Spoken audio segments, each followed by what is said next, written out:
Hey everyone, I'm going to get started here in just a minute.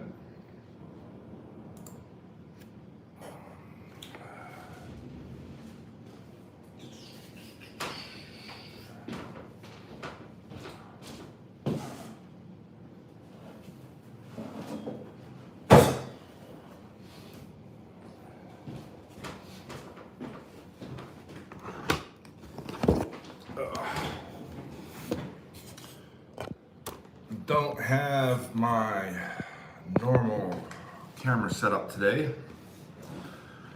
so you're going to have to bear with me.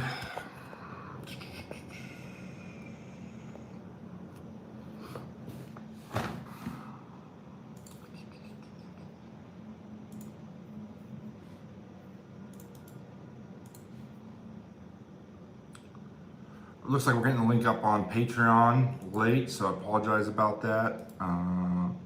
Give us a minute here.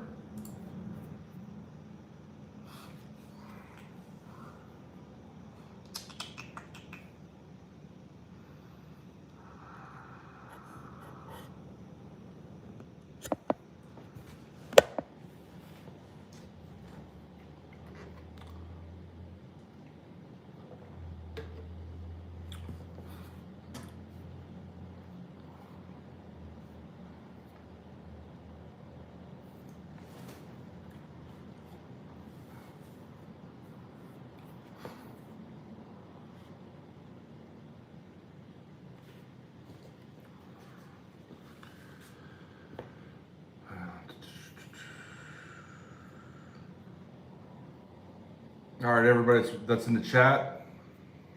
Good morning, Jason.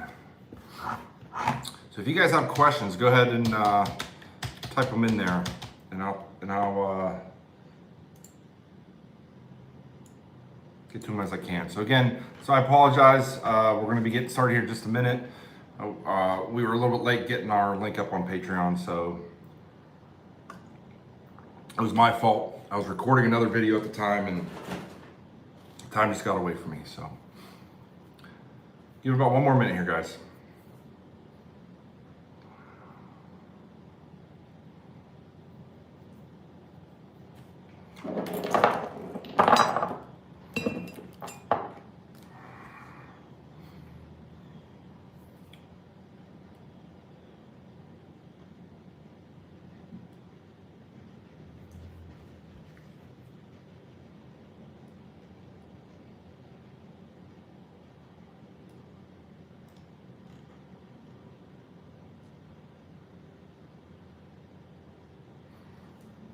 Okay, well, I'm gonna go and get started. So, as always, welcome to another edition of Grid Down Consulting. I'm your host, Jonathan Hollerman, and today is the live Q&A for September. So, I'm gonna dig into a couple of questions that I already have from Patreon people and emails that I've received, and then we're gonna go ahead and go from there. But before I do that, let me go ahead and start with a story. So, one of the things I've shared, and I shared it in my last newsletter, was the most recent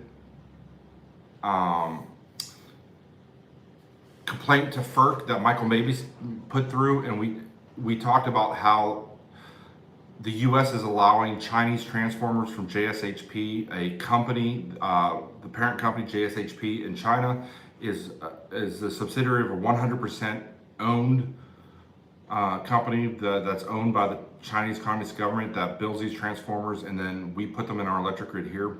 And one of those transformers last year was confiscated at the port. Sandia National Labs did analysis, and they found a backdoor, like basically a switch to turn it on and off from China. We're still putting those transformers in our country, 66 this year. It's crazy. So Michael Mabee had put a fantastic report together. I think it's 220 pages, all footnoted, pictures from all his research into this this whole situation with putting Chinese transformers in the electric utility ground. It's absolutely fascinating, and it's mind-blowing that it's still happening today. And so we found out that the 4 FERC commissioners, FERC is the Federal Energy Regulatory Commissioners, who oversee the National Electric Grid, NERC. They don't have any regulatory teeth, but they oversee the North American Energy Reliability Corporation. We're going to be before Congress, before the Senate Energy and Natural Resources Committee, right? So our Secure the Grid Coalition put out a bunch of emails, contacted all those senators, sent them the information saying, hey, well, I think one of the guys talked to each one of the senators in person, I believe, but I can't confirm that. Hey, this is nuts. When these FERC commissioners are out there, why don't you ask them about this? Say, hey, why are we putting Chinese transformers from a company that we know for a fact is building backdoors into their transformers? Why are we allowing that company and the other subsidiary company, DoubleTree Systems, that's involved with EEI, EPRI, the same company builds grid monitoring software and hardware and SCADA equipment. Why are we letting this equipment on our electric grid? Be a simple question, right? So last Tuesday, they had the committee. I watched all 2 hours of it, not live, but I watched it when I go home. And not a peep. There's senators on that committee, Mike Lee, people that I respect. They talked a whole lot about climate change. They talked a whole lot about money and finances and regulation. But something as crazy as Chinese transformers being put into our grid is not worthy of even a question in front of Congress. So anyways, it is what it is. So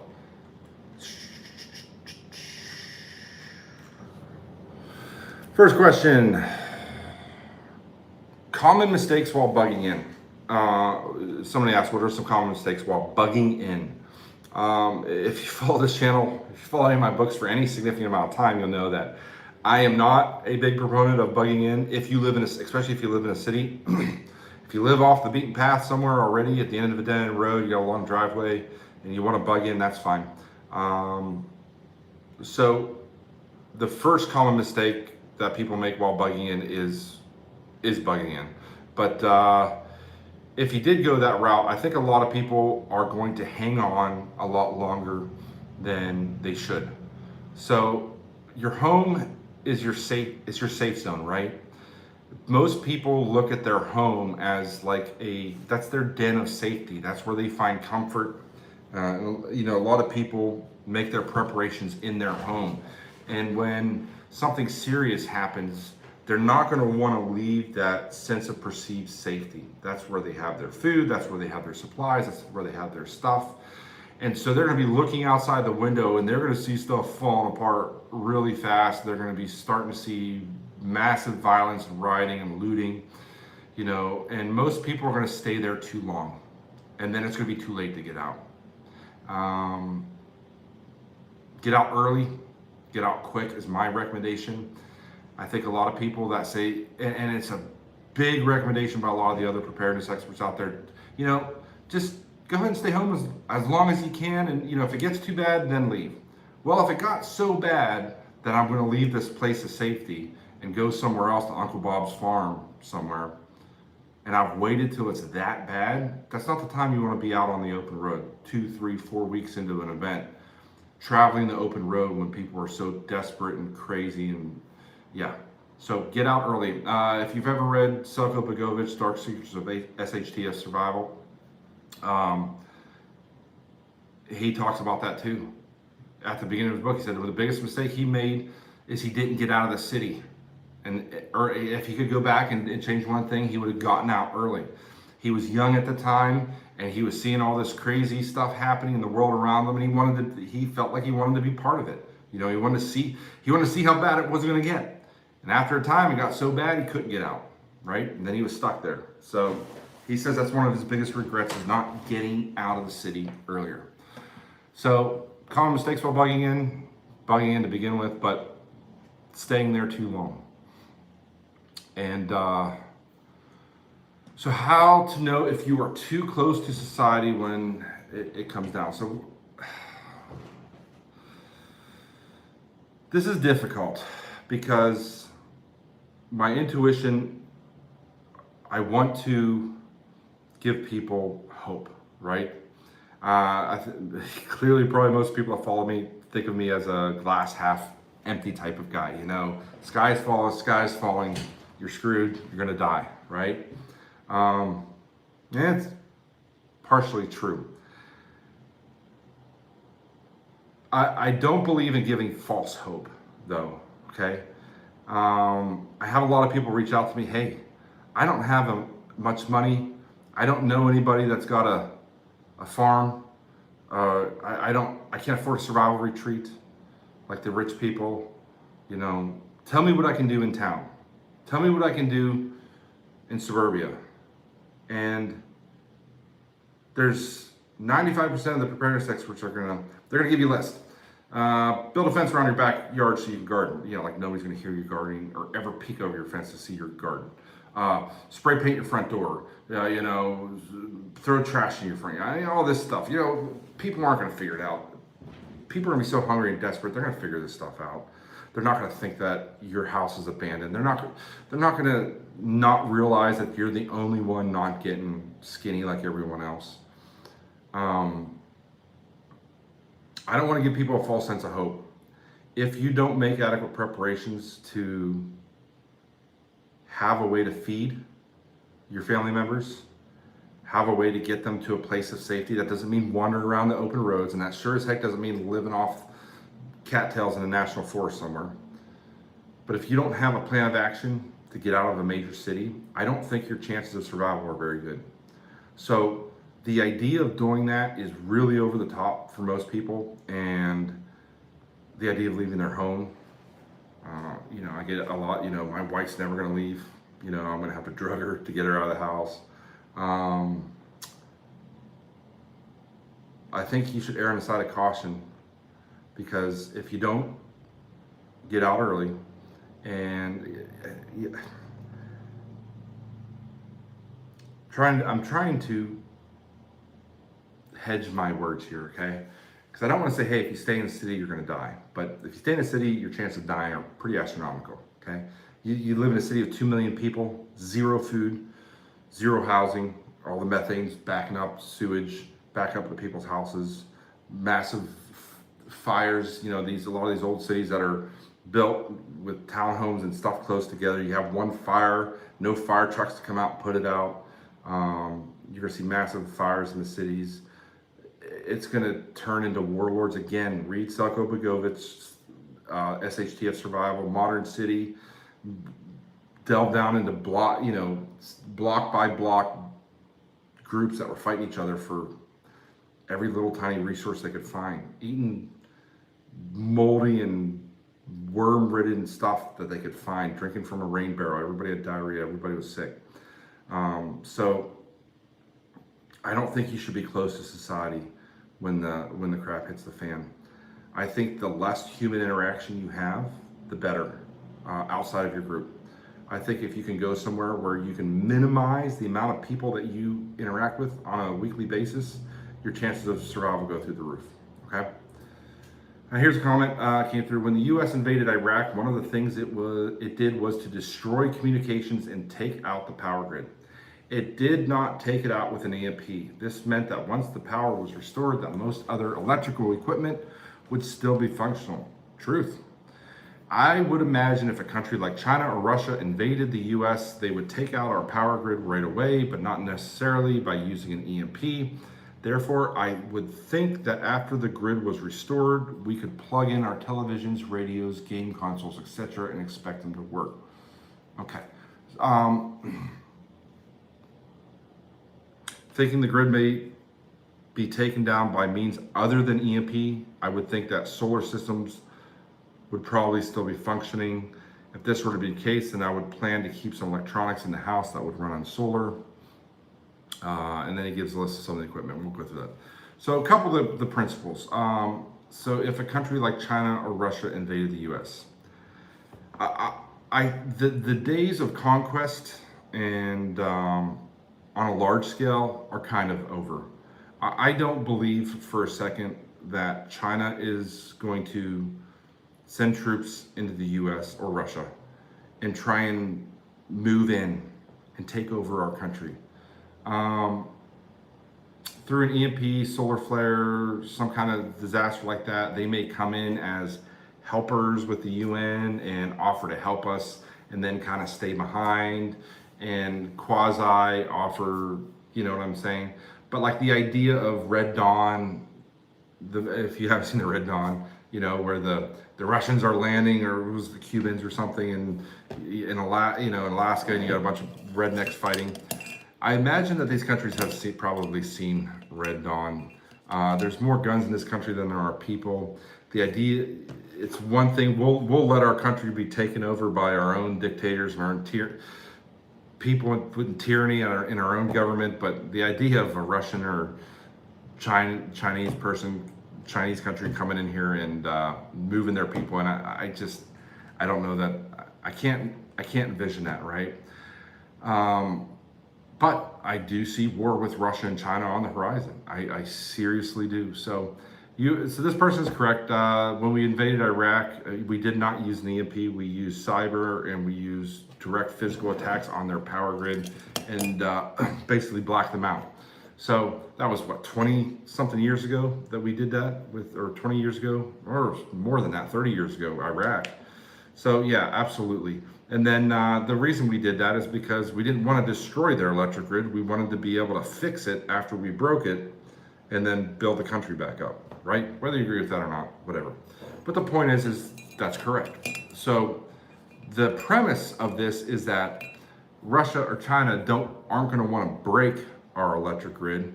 They are going to want to just take it down, and then once we come to our knees, they want to come in and be able to fix it and plug everything back in.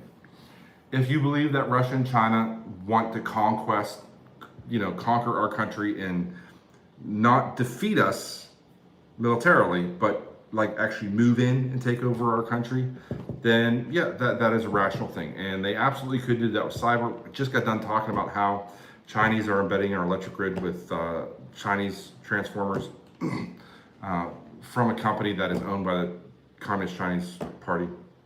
It's crazy. So I mean, they're absolutely looking. They have ways to take down electric grid with cyber, physical attack, EMP attack. So I know a lot of the literature and even a lot of stuff I talk about is EMP related. That we're going to see the next war. Okay, World War III is coming. You've got China getting ready to invade Taiwan. You've got Russia will probably invade Ukraine around the same time. This will cause tensions. If you read any of the stuff that I've been sending through in my newsletter, the Chinese and the Russians are both telegraphing that when this thing pops off, they are going to use cyber against our country, cyber attacks, right? That is the future of warfare. That World War III will not be fought with tanks, bullets, and aircraft carriers. World War III will be fought in the electromagnetic spectrum. That's just a fact, okay? Yes, there may be some tanks and guns involved, so I don't want to 100%, but first strike capabilities like we did 30 years ago with Iraq, first strike today is 100% take down somebody's electric grid with a cyber attack. And if things escalate, then I fully expect an EMP to be used, because why wouldn't they, right? If you can destroy an entire country, I take that back. You can destroy a country's electric grid and let them destroy themselves. You don't even have to step foot in there and fire a single bullet. You can let their own country fall apart and destroy itself. Read the 2017 EMP Commission report, Foreign Views on EMP and Cyber. Read the Chinese views on EMP attacks by the EMP Commission 2017, or that one came out last year. If you read these documents, all these countries, their first strike is an EMP attack. North Korea's first strike is an EMP attack. So I don't want to minimize that. Solar flares always in the mix. Cyber attacks is growing. They're infiltrating. I mean, part of that FERC commission meeting that they had in front of Congress was discussing that. So that's all stuff that's coming down the road. Let's see if we got any questions here.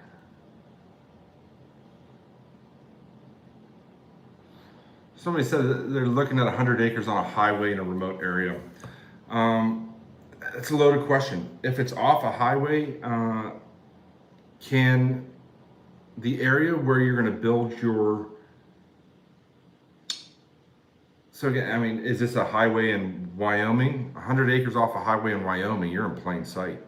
If there's 100 acres in the foothills of West Virginia off a highway, you can probably get a nice long driveway in there, disguise the front of the driveway to look like a gate, and get back behind a ridge or something and have your cabin and your 20 acres of tillable ground and pasture and animal area. You can get tucked away, right? Is there a trailer park down the street, or a big cabin area where there's hundreds of people going to be right next door?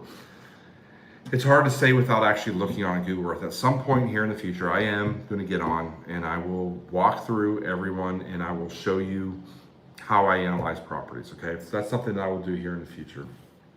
But it's hard to just say 100 acres off a highway in a remote area, maybe, maybe not. I'd have to look at it. What is the best way to plan for long-term water purification? Good one, Stacy. I believe, so long-term can mean different things, right?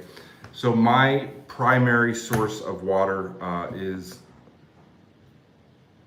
non-electric filtration system for the survival retreat.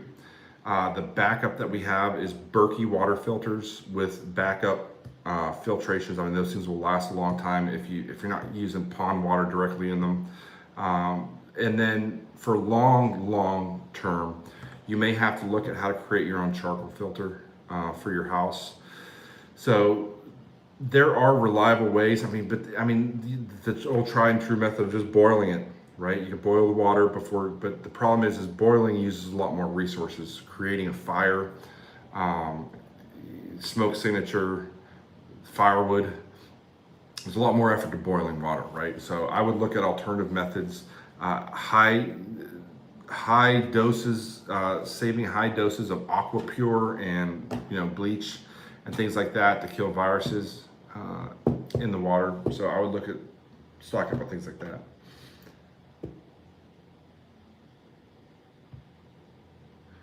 Good question. If there was an EMP, how long should you wait to get protected electronics out, and should you expect a second event? Yeah, I think that, if we are hit by an EMP, I might wait.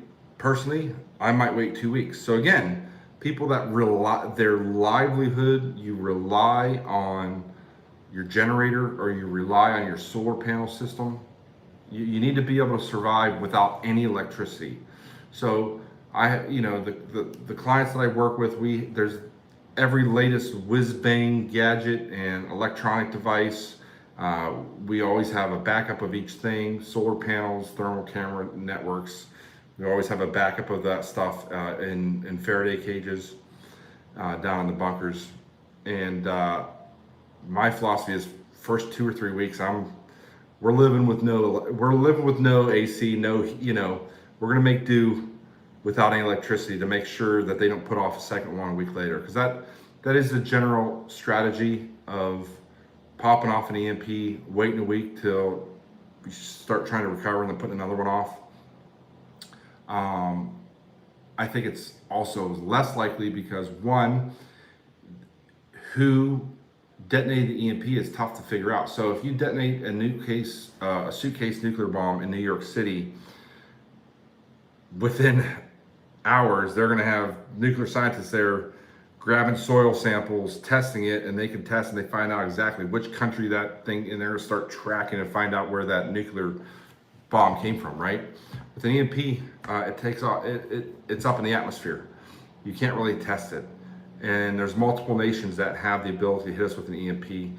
It's not like China's going to launch an intercontinental ballistic missile and we're going to watch it on the radar coming from China for 3 minutes and then it's going to go off. They're going to sneak it into one of our ports. They're going to sneak it in on a submarine, fire it from the Gulf of Mexico. It's a lot less likelihood that we'll know who it came from. With that said, the second one, we're going to be looking, right? I think the second attack is a lot more likely. So, yeah, I don't know. These are just kind of from people I've talked to on the inside. I think a majority of them think that it's likely going to be one and then another one a week later. Who knows? But yeah, if you take your stuff out, EMP happens and The next morning you're out there pulling all your electronics out. I might wait.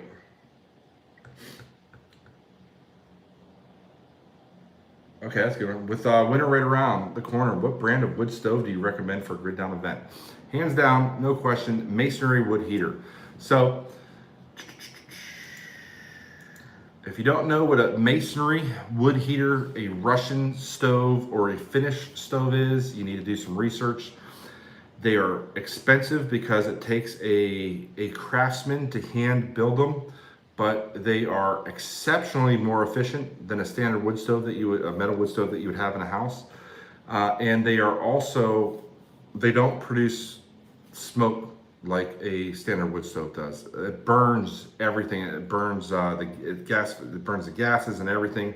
And by the time it reaches the chimney, you can put your hand over the chimney and you don't have any smoke. So it's good for security. It's good for its efficiency. They're exceptionally efficient, way more efficient than wood stove, but they have to be hand built. There is an off the shelf. I love if any of you have one of these masonry wood stoves. There's a company called Tolvino that is making small masonry wood stoves that can be shipped to your house. I think there's 2 companies in the U.S. I haven't used them yet. Most of the locations that we're doing are large locations. So you need a hand-built large, but if you did, so if you can't afford one of these masonry wood heaters, the ones that get shipped to your house, or if you can't, okay, so here it is. Tulikivi, Tulikivi. Tulikivi is the name of the company, or one of the companies that you can buy smaller ones that ship. They're typically for cabins and stuff. If you have a big house, if not, definitely look at like some of the Hearthstones, the soapstone ones. If you can store as much energy from that fire as possible to radiate back into your house, the least amount of wood that you need for that you can use, the better. Because you have to remember, you're going to run out of wood sometime. And at some point, you're going to be out there with an axe, a chainsaw, hopefully not a chainsaw, an axe, a 2-man crosscut saw. You're going to have to be cutting wood out in the open again. So that's a security threat. Being out there having to cut wood. Hopefully you have a year or 2 stored up and you won't have to be out there too early.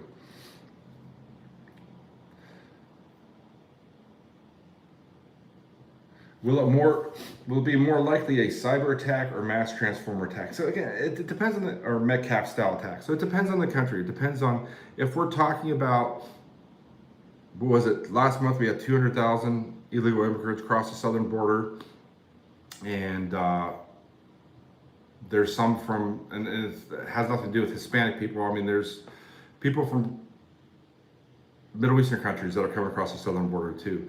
There's people from other countries that are coming in here. I fully anticipate there's probably another Al Qaeda cell at this point in our country. The Metcalf substation showed that with 9 transformers, you can take down the U.S. electric grid completely, taking out 9 substations. So I think that is a real risk in our future, basically a coordinated physical attack against substations. You also have the threat of cyber attack growing by leaps and bounds. I mean, they're completely embedded in our oil and gas and electric systems. And at any point in time, we could expect a cyber attack. I don't think they're going to do it prematurely. I think if you see China invade Taiwan and Russia invade Ukraine, and the whole rhetoric, or if you see Kim Jong-un or Iran, obviously the president that's in there now is bending over at the waist as far as he can for every one of these countries, backing down on everything. If you start seeing some rhetoric going both directions and China going after Taiwan, I would start getting a little more concerned that something could be around the corner, because they've already telegraphed the use of cyber attacks on electric grids. They've been using them for years. Look at Yemen, you look at Mumbai, look at Ukraine. they're not, China and Russia are not afraid of using, Iran also, they're not afraid of using cyber attacks. It's called war in the gray zone, right? So if we did something that ticked off Iran and Iran sent a missile over here and blew up some building or attacked a city, that's an obvious act of war, right? If you do a cyber attack and take down electricity for a city, but you don't technically kill anybody outright, right? And you deny that you did the cyber attack, that's called war in the gray zone. You can't really prove that that country did it, right? So that's why cyber attacks are so valuable, is because you can send your hacker group and do it from another country. And every time I see these reports, oh, Russia did this, China did this, you don't really know. You know, just because New York Times reported that Russia did this or did that, or Fox News reports that China did this, or the CIA is saying that China is the one that's responsible for this. Maybe not. This, what was it? The SolarWinds. The SolarWinds, or no, the gas pipeline one, right? They're saying, well, Russia was responsible for that. I don't believe that. I don't believe that Russia sanctioned the cyber attack that took down the gas pipeline for a while, held it hostage. Russia doesn't need, everybody needs money, but Russia doesn't need money. This sounds like a hacking group that did it, right? I don't think it was a Russian hacking group, because the last thing Russia government wants to do is bring awareness to how vulnerable our utility systems are to hacking. You know, that just raised awareness. Everyone's like, oh my goodness, we didn't know they could do this. Russia and China, they want us vulnerable. They don't want us fixing this stuff. Why would they, whatever it was, $10 million or whatever we paid them to get them to go away and turn back over control of our gas pipeline? Why? The last thing they want to do is raise awareness, because they're infiltrating. They're getting their claws deeper and deeper and deeper every week into our systems, right? They wouldn't want to bring awareness to that. If it was a Russian hacking group that swiped $10 million from taking down, I bet you they got a real strong, stern talking to by Putin saying, knock it off. Don't do that again. We want this sleeping giant to stay sleeping. We don't want them to wake up and start hardening their electric grid, hardening their infrastructure. Leave it alone. I can't prove any of that. That's my philosophy and that's my theory, and I'm sticking to it. So, excuse me, I got the sniffles. It's not COVID, but under the weather a little bit today. So what do I think is the first sign? That's tough to tell, because it depends on how far away you are and how devastating it's going to be. It determines on, they might send up 2 EMPs at the same time on other opposite. They might send up 3 from the Gulf of Mexico, 1 over the East Coast, West Coast, 1 up over central U.S. They'd have to time those really precisely though to get them to go off at the same time. If it goes off in over top New York City, West Coast may not be as affected depending on how high. The higher the EMP is detonated, the less powerful it is, but the bigger range you get. So it just really depends. But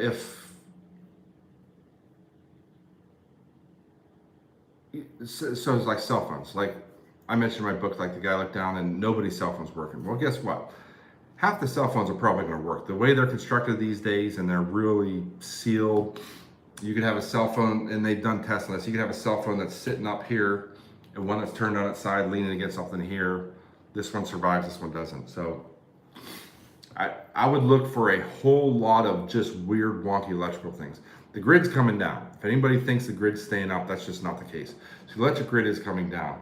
But cars. So the last study that the EMP Commission did was in 2001 or 2002 on conventional cars, okay? So, and half those cars were from like 92 and before, and half of them were 92 to 2001s. And they found, you know, there was I think a large percentage of them shut down, but were able to be restarted and were, you know, be able to be driven. I read the report, but it's been many years ago. There was a lot of electrical issues, glitches in the car, the radio not working correctly, this or that not working, but the cars generally ran. But you have to look at, these were cars in 2000, the newest model I think was a 2001 or 2002, okay? There's a lot more electronics in the cars today. There's a lot more RF shielding on the cars today because of all these electronics. So, don't really know. Can't give you a definite answer, but even if 15, 20, even if 30% of the cars, even if 15% of the cars stopped at this point in time, all your major cities, completely, they're gonna be deadlocked. Completely deadlocked traffic, getting in and out. You may be able to use your car, but how far are you gonna get? Gas pumps aren't gonna be working. So consider that. All right, guys, that's it for now. That's it for today. Again, I'm under the weather. Sorry I didn't have my lighting rig, didn't have my camera rig set up today, so it's kind of wonky today, but keep paying attention to what's going on. We've got a lot of requests to discuss that whole thing that's happening out in the world with the people getting sick. I'm not going to say the name. I already said it once. I don't want to get taken down. I may put out a video on that here shortly. I am not going to make it available to the general public. If you didn't see the headlines 2 days ago, YouTube's banning all anti-vax content. I'm not anti-vax. I'm starting to talk here, ain't I? I've been very clear that I'm not going to discuss my views out in public just because who the heck am I? I'm not a doctor, right? But I've got enough requests at this point. I think I'm going to put something together and put some information out there, but I'm going to do it. I'll probably post it up to a back channel on my website and send out a code for free to watch it, because I don't want them coming after me, and shutting down all my social media platforms. So that's why I haven't talked about it. I know, because I get lots of questions on it, but it's just not something I'm gonna put out there to the public. So, anyways, sorry, I'm sick today. As always, prepare for the worst, hope for the best, let God do the rest, and keep your powder dry. Things are coming.